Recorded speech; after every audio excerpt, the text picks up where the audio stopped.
PM ने कहा, युवा इनोवेटर्स के पास 21वीं सदी के भारत को लेकर के एक अनूठा नजरिया है जो नवाचार समाधानों की ओर से ला जाता है। जब आपके सामने नई चुनौतियां आती हैं तो आप असाधारण जवाब देते हैं। यही सबसे बड़ी और अनोखी बात है। पीएम मोदी ने स्मार्ट इंडिया हैकाथॉन 2024 के ग्रैंड फिनाले में एक बार भाग लिया, जिसमें वीडियो कॉन्फ्रेंसिंग के जरिए हैकाथॉन में शामिल हुए युवाओं को संबोधित किया। पीएम ने कहा कि मैंने हमेशा लाल किले से एक बात कही है कि सबका प्रयास।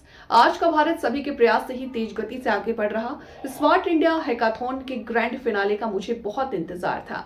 जब भी आप ऐसे युवा इनोवेटर्स के बीच मौका मिलता है तो मुझे भी बहुत कुछ जानने, सीखने, समझने का मौका मिलता है। उन्होंने कहा कि युवा का विजन ही सरकार का मिशन है, इसलिए मेरे नौजवानों को जो भी चाहिए सरकार के रूप में हम उस दिशा में काम कर रहे हैं। मैंने लाल किले से कहा है कि देश की राजनीति में 1 लाख ऐसे युवाओं को लाऊंगा जिनके परिवार से पहले कोई भी राजनीति में न रहा हो। साथियों, आप सभी से बात कर करके बहुत अच्छा लगा। और मैं तो देख रहा था कि आप लोगों का समूह जब देखता था, उस समूह में जिस प्रकार से कॉम्बिनेशन बना हुआ है, तो ये एक भारत श्रेष्ठ भारत, उसके दर्शन भी हो रहे थे। नॉर्थ स्टूडेंट साउथ में, साउथ के स्टूडेंट नॉर्थ में, ईस्ट के वेस्ट में, वेस्ट के ईस्ट में। तो मैं समझता हूं कि बहुत ही अच्छा अनुभव रहा होगा आप लोगों के लिए भी। और देश की विशालता और विविधता का भी आप लोग अनुभव करते होंगे। तो आपके हैकेथॉन में विषय के उपरांत भी आपको साइडलाइन में भी बहुत सी चीजें सीखने को मिलती होती है। साथियों, आप तो जानते ही हैं कि भविष्य की दुनिया नॉलेज और इनोवेशन से ही ड्राइव होने वाली है। और ऐसे में आप भारत की होप है, एस्पिरेशन है। आपके पर्सपेक्टिव अलग है, सोच अलग है, और एनर्जी का लेवल तो बहुत ही अलग है। लेकिन सबका एम एक ही है। भारत दुनिया का सबसे इनोवेटिव, प्रोग्रेसिव और प्रॉस्परस देश बने। आज दुनिया कह रही है कि भारत की ताकत ये हमारी युवा शक्ति है, हमारा इनोवेटिव यूथ है, हमारी टेक पावर है। भारत की ये ताकत आप सभी में स्मार्ट इंडिया हैकेथॉन में साफ साफ नजर आती है। मुझे खुशी है कि स्मार्ट इंडिया हैकेथॉन भारत के युवाओं को ग्लोबली बेस बनाने का एक बेहतरीन प्लेटफॉर्म बना है। जब से स्मार्ट इंडिया हैकेथॉन शुरू हुआ है, करीब 14 लाख स्टूडेंट्स ने स्मार्ट इंडिया हैकेथॉन में हिस्सा लिया है। इन छात्रों ने 2 लाख टीमें बनाकर करीब 3000 प्रॉब्लम पर काम किया है। 6400 से ज्यादा इंस्टीट्यूशंस, करीब करीब 6500 इंस्टीट्यूशंस इससे जुड़े हैं। इस हैकेथॉन की वजह से सैकड़ों नए स्टार्टअप्स का जन्म हुआ है। और मैंने एक बात और नोट की है। 2017 में, 2017 में स्टूडेंट्स की तरफ से 7000 से ज्यादा आइडियाज सबमिट किए गए थे। इस बार इन आइडियाज की संख्या 57,000 से भी ज्यादा हो गई है। From 7,000 to 57,000। ये दिखाता है कि भारत का युवा किस तरह अपने देश की चुनौतियों के समाधान के लिए कमर कस के आगे बढ़ रहा है। साथियों, बीते 7 सालों में जितने भी हैकाथॉन हुए हैं, उनके बहुत सारे सॉल्यूशंस आज देश के लोगों के लिए बहुत उपयोगी सिद्ध हो रहे हैं। कई बड़ी समस्याओं का समाधान इन हैकाथॉन्स ने दिया है। जैसे 2022 के हैकाथॉन में आप जैसे युवाओं की एक टीम ने साइक्लोन की इंटेंसिटी मापने के लिए सिस्टम पर काम किया था। हैकाथॉन में जो सिस्टम डेवलप किया गया, उसे अब इसरो द्वारा डेवलप की गई टेक्नोलॉजी के साथ इंटीग्रेट किया गया है। ये सुनकर आपको भी गर्व होता होगा।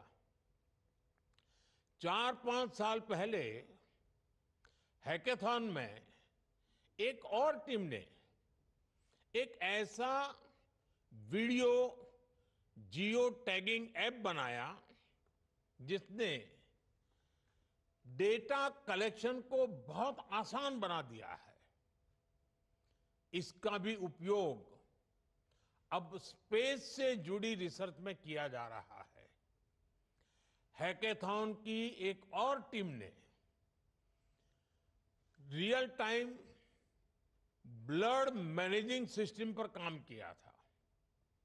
ये ऐसा सिस्टम था जो किसी नेचुरल डिजास्टर के समय वहां मौजूद ब्लड बैंक्स की डिटेल्स दे सकता है। इससे भी आज एनडीआरएफ जैसी एजेंसियों को बहुत मदद मिल रही है। कुछ साल पहले एक और टीम ने दिव्यांग जनों के लिए एक ऐसा प्रोडक्ट बनाया जो उनके जीवन से मुश्किलों को कम करने में मददगार साबित हो रहा है। आज भी हैकाथॉन में हिस्सा ले रहे आप सभी युवाओं के लिए ऐसी सैकड़ों सफल केस स्टडीज प्रेरणा है। ये दिखाती है कि कैसे आज देश के युवा सरकार के साथ मिलकर देश के विकास के लिए देश के सामने मौजूद चुनौतियों से निपटने के लिए काम कर रहे हैं। इसलिए उनमें देश की समस्याओं के समाधान को लेकर, देश के विकास को लेकर एक ओनरशिप की भावना आ रही है। आज भी आप सबसे बात करने के बाद मेरा कॉन्फिडेंस और बढ़ गया है कि देश विकसित भारत होने के सही ट्रैक पर है। आप जिस तत्परता से, जिस कमिटमेंट के साथ भारत की समस्याओं के इनोवेटिव सॉल्यूशंस ढूंढ रहे हैं, वो अद्भुत है। साथियों, आज देश की जो एस्पिरेशंस है, उसमें हमें हर चुनौती के लिए आउट ऑफ द बॉक्स सोचना ही होगा। हमें हर सेक्टर में out of the box thinking की ये अप्रोच हमारी आदतों में शामिल करनी होगी। इस हैकाथॉन की विशेषता भी रही है, इसका प्रोसेस भी इंपॉर्टेंट है और प्रोडक्ट भी इंपॉर्टेंट है। एक समय था जब सरकार ही देश की समस्याओं के समाधान का दावा करती थी, लेकिन अब ऐसा नहीं है।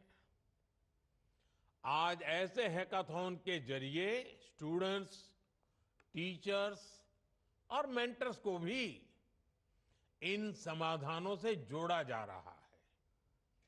ये भारत का नया गवर्नेंस मॉडल है और सबका प्रयास इस मॉडल की प्राण शक्ति है। साथियों, देश के अगले 25 सालों की पीढ़ी भारत की अमृत पीढ़ी है। आप सब पर विकसित भारत के निर्माण की जिम्मेदारी है और हमारी सरकार आज की इस पीढ़ी को हर साधन संसाधन सही समय पर देने के लिए कमिटेड है और हम अलग अलग एज ग्रुप में अलग अलग लेयर्स पर काम कर रहे हैं। स्टूडेंट्स में साइंटिफिक माइंडसेट को नर्चर करने के लिए हमने नई नेशनल एजुकेशन पॉलिसी लागू की है। देश की अगली पीढ़ी को स्कूलों में इनोवेशन के संसाधन मिले, इसके लिए हमने 10,000 से ज्यादा अटल टिंकरिंग लैब्स खोले हैं। आज 1 करोड़ से ज्यादा बच्चों के लिए ये लैब्स नए नए प्रयोगों और अनुसंधानों का केंद्र बन रही है। देश के 14,000 से ज्यादा पीएम श्री स्कूल भी 21st सेंचुरी की स्किल्स पर काम कर रही है। स्टूडेंट्स की इनोवेटिव सोच और बेहतर हो, इसके लिए हमने कॉलेज लेवल पर इंक्यूबेशन सेंटर्स की स्थापना की है। प्रैक्टिकल लर्निंग्स के लिए एडवांस रोबोटिक्स और एआई लैब्स का इस्तेमाल भी हो रहा है। युवाओं के क्वेरीज का समाधान हो, इसके लिए जिज्ञासा प्लेटफॉर्म बनाया गया है। इसमें युवाओं को साइंटिस्ट से सीधे जुड़ने और बातें करने का अवसर दिया जा रहा है। साथियों, आज ट्रेनिंग के अलावा नौजवानों को स्टार्टअप इंडिया अभियान के जरिए आर्थिक मदद भी दी जा रही है। उन्हें टैक्स में भी छूट दी जा रही है। नौजवानों को अपने बिजनेस के लिए 20 लाख रुपए तक के मुद्रा लोन की भी व्यवस्था की गई है। नई कंपनियों के लिए देश भर में टेक्नोलॉजी पार्क और नए आईटी हब बनाए जा रहे हैं। सरकार ने 1 लाख करोड़ रुपए का रिसर्च फंड भी बनाया है। यानी कैरियर के हर स्टेज पर सरकार आप सब नौजवानों के साथ खड़ी है, उनकी जरूरतों के हिसाब से काम कर रही है। ऐसे हैकाथॉन भी हमारे नौजवानों को नए नए अवसर दे रहे हैं। और ये सिर्फ कोई औपचारिक सा इवेंट नहीं है, एक स्थायी इंस्टीट्यूशन को इवॉल्व करने की प्रक्रिया है। ये हमारे प्रो पीपल गवर्नेंस मॉडल का हिस्सा है। साथियों, अगर हमें दुनिया की इकोनॉमिक सुपर पावर बनना है तो हमें इकोनॉमी के नए सेक्टर पर खूब काम करना होगा। आज भारत डिजिटल कंटेंट क्रिएशन से गेमिंग तक कई ऐसे सेक्टर्स में आगे बढ़ रहा है जो 10 साल पहले तक बहुत इवॉल्व नहीं हुए थे। आज भारत कैरियर के नए रास्ते भी बना रहा है, युवाओं को नए रास्ते तलाशने और उन पर प्रयोग करने के अवसर भी दे रहा है। युवाओं की क्यूरियोसिटी और कन्विक्शन को समझते हुए सरकार उनके इंटरेस्ट को बढ़ावा दे रही है। सरकार रिफॉर्म्स करके उनके रास्ते से रोड़े हटा रही है। अभी कुछ समय पहले ही पहले नेशनल क्रिएटर्स अवार्ड का आयोजन किया था। इसका उद्देश्य कंटेंट क्रिएटर्स की मेहनत और क्रिएटिविटी को रिकॉग्नाइज करने का था।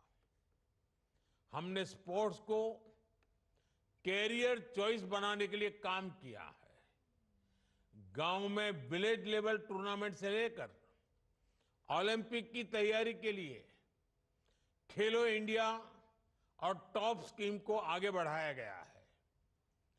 National centre of excellence for animation, visual effects, gaming, comics and extended reality का असर भी दिखने लगा है। इसके कारण गेमिंग भी एक प्रॉमिसिंग कैरियर चॉइस बन रही है। साथियों, अभी हाल में